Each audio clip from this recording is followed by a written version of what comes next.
Hello, you wonderful people, and welcome to another episode of Centric. This being a show where I talk about TV shows that are crime dramas. For today's episode, I'm going to talk about Warriors Season 1, Episode 5. Great episode. A lot of really interesting things went down in this episode, so let's break it down. First and foremost, I wasn't sure what type of episode this was going to be.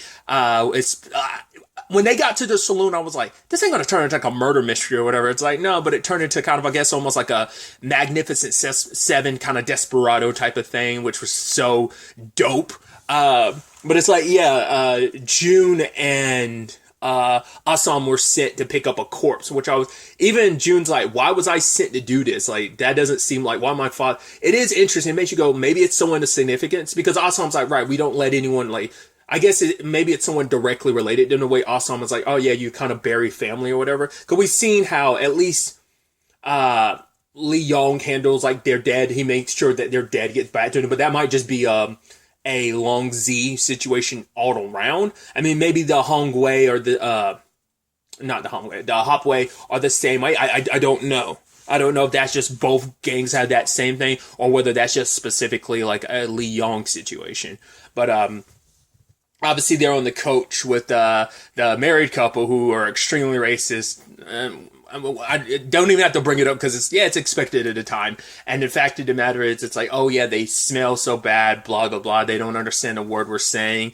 And I do, I think it's a nice dichotomy of like, right, there is also the priest who's like, yeah, like everyone's good, like everyone has a place in heaven, like and even he goes like, right, there are people just the same as us. Don't treat them as so differently. But they end up having to stick it out at a saloon, interestingly enough. And oh god, the actor who plays the God, isn't that home? I should have stuck around for the credits for the episode because I forgot I wouldn't look up the cast. But the actor who plays the owner of the place, which I thought that was kind of an interesting development. It's like, I forgot, it's home dude from Dexter.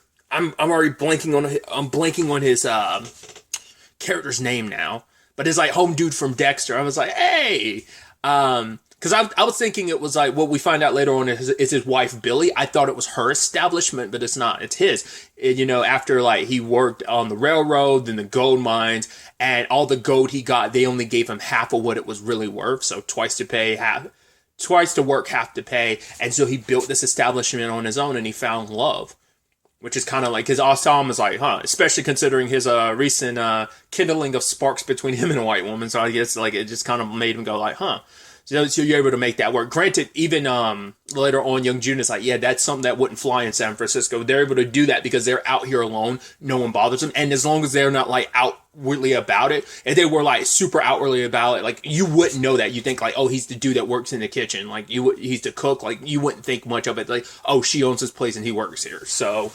most people wouldn't be able to recognize it. So I'm sure that's why their relationship is able to kind of prosper and be out there. They're kind of kept to their own. They keep to themselves essentially. So, and obviously the biggest loudmouth was the guy they kind of just labeled him as the cowboy. He's the one that tried to start crap, and obviously Assam was about to like lay him out. But luckily the priest stepped in and just like, hey, we don't have to. But it's like, nah, you should let Assam like bust his teeth out. I think it's so poetic he got what was coming to him regardless, because it's like if it wasn't going to be Assam, Young June would have probably gotten to him because he was coming after Wankia, which I should have. That's the other thing I wanted to look up, because I was like, the actress who plays Wankia, she seems so familiar and I just can't place what I know her from. That's why I wish I stuck around for the credits to see the end, because I just don't because I have to look that up later maybe. But either way.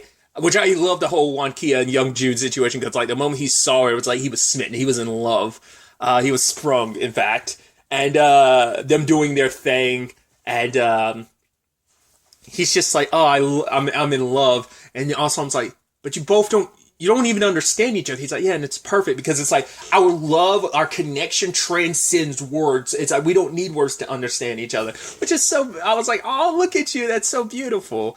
Especially because he had talked about the fact is that This is the episode him and Assam really got close because they opened up to each other. Like I said, I think there's like a kinship and a brothership, which I hope that doesn't sour over the course of the show. Like I hope like they don't end up on opposite sides or at each other's throat, because like once again we already seen from the very beginning Young Jun already liked him, but now it's like I think they got even closer because the owner of the establishment and Assam were talking about where they're from back home. And it's like, oh yeah, we're like not like you, the place you're from, it's not too far from where I'm from.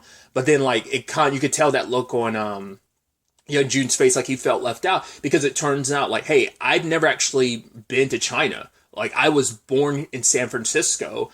And so it's like, and you feel so bad for him because it's like, right, all I have is the hop way of my dad, because I wasn't born in China, so I'm not really Chinese. But for all someone's like, yeah, you're just as much Chinese as me. It's like, no, I'm not.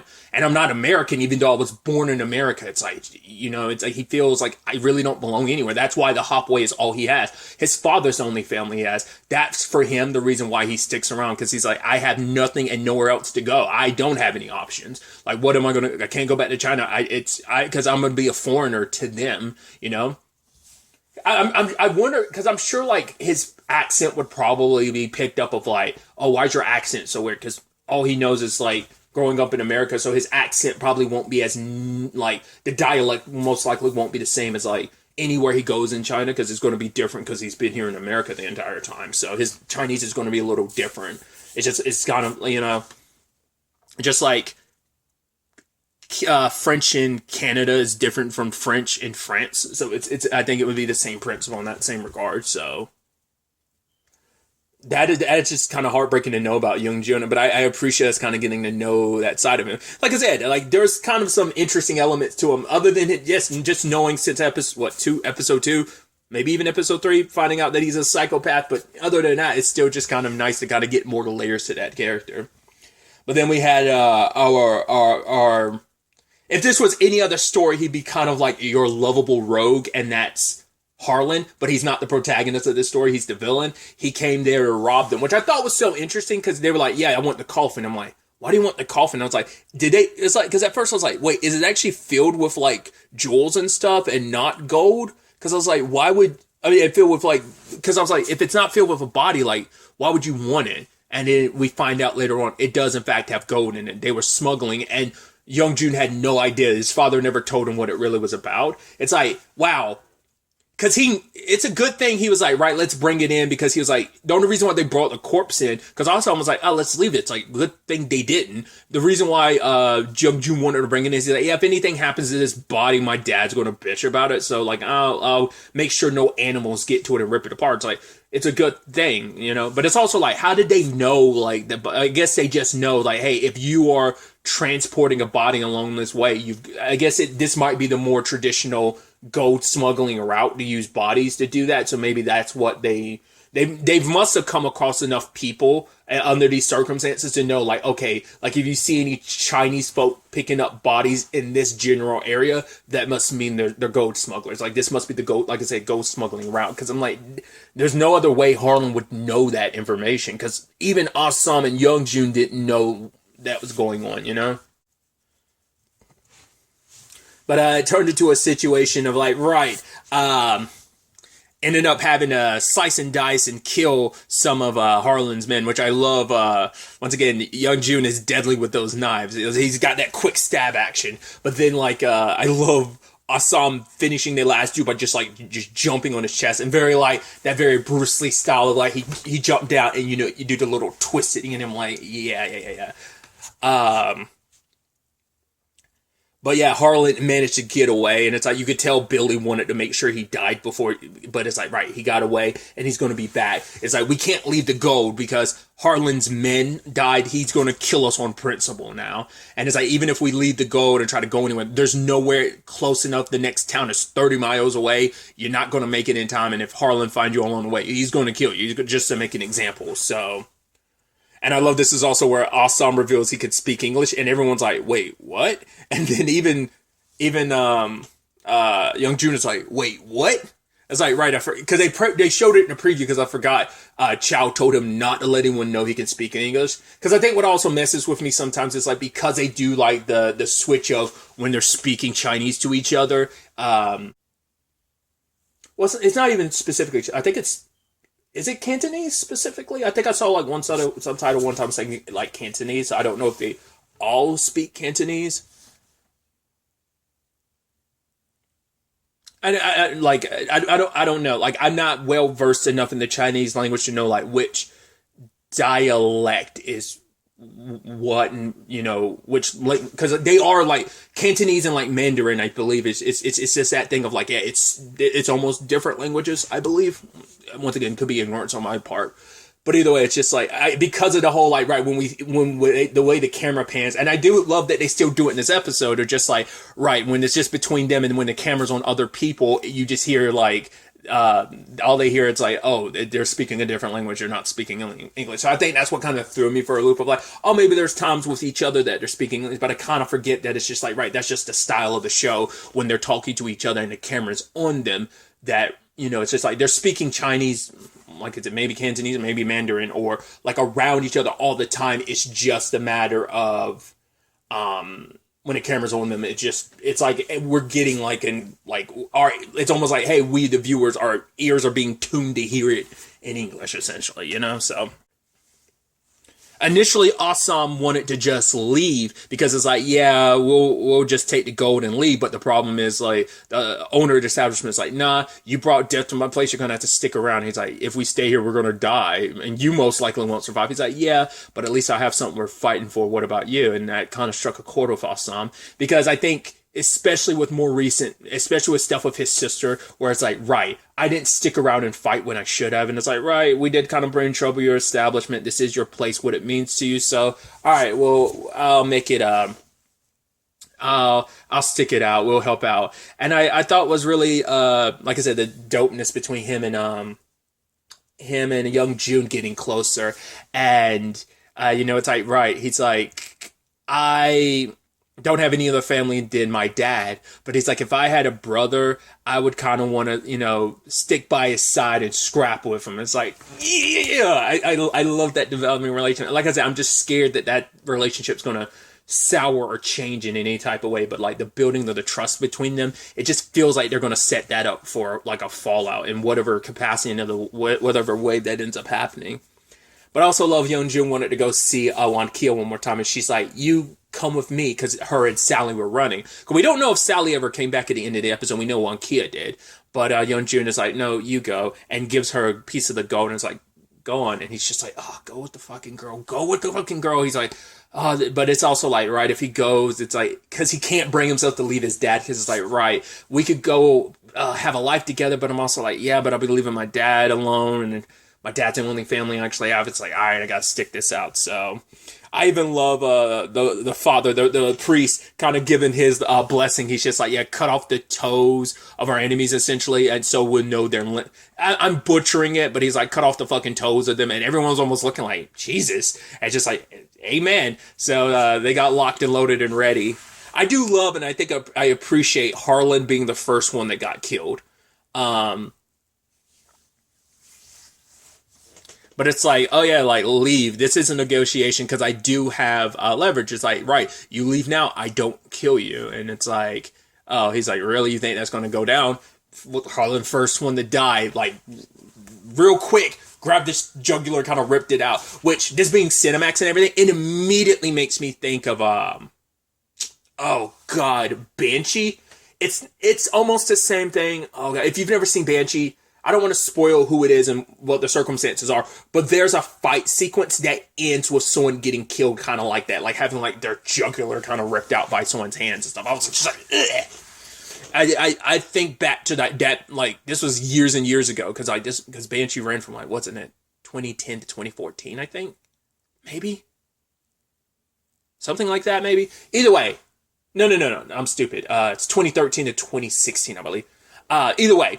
At the time, this particular like fight was kind of a similar thing, and I'm like, to me at that time, I was like, that was one of the most brutal things I'd ever seen in a TV show. So it kind of reminded me of that. Assam kind of handling things on the ground and everyone kind of doing their things, taking shots at the top. Young Jun doing his thing, scrapping with that guy. I was surprised they didn't full on make Young Jun get flown through the window during that fight sequence because it seemed like they were going to do that, but it's just like he partially broke through the glass and him and that guy were tussling. I love that Wan Kia is the one that came to back him up and slit the guy's throat. She went super deep when she was slicing his throat. And it's like, you Jonas probably like, oh my God, I'm so in love with you right now. That's so badass. But also I'm doing a lot of the groundwork on the ground. I even love the married couple. The wife being like, gotcha, you fucker. And the husband's looking, she's like, well, we all have our secrets. So I was kind of scared because I was like, oh, please don't tell me anyone's going to die. Don't let the husband and wife who own this place die. Even though they're shitty and they're racist, don't let the married couple die. I was hoping no one died. Luckily, no one did. I mean, well, except for Harlan and all of his men dying. So I love, of course, Assam's going to end it with kind of like a neck break move.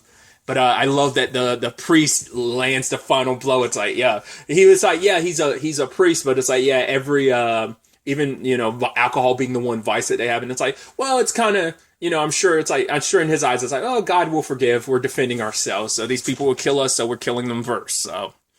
But like I said, it's just very like Magnificent Seven, like kind of desperado like feel to it, especially at the end. I love it. It's like, yeah, kind of going on their way, got some horses, got the gold, and kind of saying their goodbyes. I even love the guy being like, yeah, like, I'd say to come back, but I really wouldn't mean it if I told you to. But it's like, yeah, I hope you do find something worth fighting for, which I'm curious what that's going to be for Assam. It seems for right now, fighting for his sister, Mai Ling, seems to be the main thing, but I don't know what that's going to fully develop into, because it seems like, yeah, he is going to fight for her, especially with the coming war between the two gangs. So I do love that this entire episode was just kind of like, yeah, it all takes place in the same place. I mean, in general area, we're just bouncing between different characters. We stayed with the same characters the entire episode, and so I thought that was pretty dope. And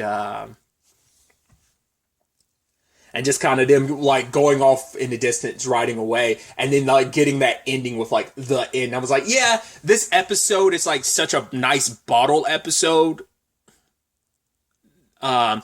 It's one of those things where you're like, oh, it's probably considered filler and stuff like that. Like, to me, I feel like that's so, I guess in TV shows, because obviously when you hear fillers, I mainly think of anime, and I could see the structuring of an anime, but to me, TV like feels like anime has like literal story that doesn't carry over. To me, like the development in an episode, like use an example of like episode 3 of The Last of Us is considered a filler episode. It's kind of considered a bottle episode. But to me, it's like yes, but also no, because it does develop the overarching story, which is the relationship between Joel and Ellie, and what does that episode contribute to? Yeah, you get this, like it's such an interesting thing. Like, because filler always associated with, like, it means absolutely nothing, but I don't think that's the case. When an episode still has emotional ties and connections that play into the overarching story, to me, then they still matter, but whatever the case may be. So that's where, but I can see someone being like, oh, this is a bottle episode. It's still a great episode regardless. I'm not going to get caught up in, like, the labeling of, oh, filler episode, bottle episode, but it also feels like this episode in itself could be, like, especially like stylized and how it plays out. It's like, yeah, this could be a movie. If this was a movie, not all of them would have made it. Like maybe like one of the couple might, like the wife would have lived, but the husband would have died. Both of the married couple would have died. Like Joaquina might have survived. Like, it's just, I don't know. It feels like the type of like this type of scenario, like I said, and then like a Magnificent type of Seven, or like you're holding your ground type of episode. Because I'm not well versed enough in movies in this, like in the more Western like style and genre that would be like represented by this episode. But it just, I don't know. I thought it was just like a lot of fun and just hell of an episode. So I'm really excited to ultimately see where all of this ends up taking us going forward into the next episode. But really, that's all I wanted to talk about. The next time we meet, be happy, be safe, live life to the fullest, and enjoy it. Good day, and goodbye.